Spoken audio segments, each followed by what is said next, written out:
So one time that I learned some from a group of people that were different than myself was during my freshman year of college when I was taking this class called Your Brain on Drugs. So during one week we had a optional field trip sign up to a nearby rehab center so we could go there and learn more about the addicts that are recovering from addiction.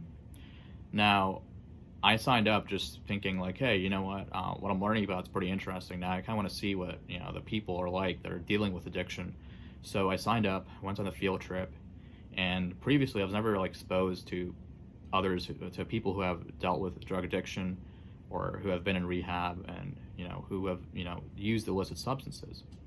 So when I went there, I saw that they were really just normal people that are really trying to get better, and they're dealing with this invisible stigmatized illness, you know.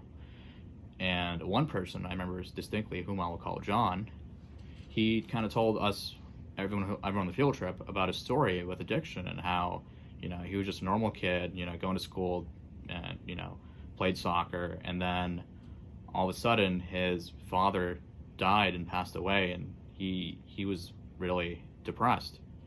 And the city he was growing up in, there was a lot of drugs around. His friends did drugs, but he never did drugs. So one day, he decided to take this pill. I think it was a painkiller. It was a pill, and he decided to take it just because he was really feeling down one day. And then that led to a string of events where he started eventually starting using IV heroin and other painkillers, and he went into addiction. And as a result, this affected his life significantly because he started using, his friends started using, he lost a lot of money, he was homeless at one point, he saw his friends die from overdoses, he went to jail for a period of time, and it was just surprising how all that started just because, the environment he grew up in and that one pill he took just led to all those events. So it made me realize that one's environment can play a significant role in their outcomes in life, and it also made me realize how stigmatized the mental illnesses and addiction was, because John talked about how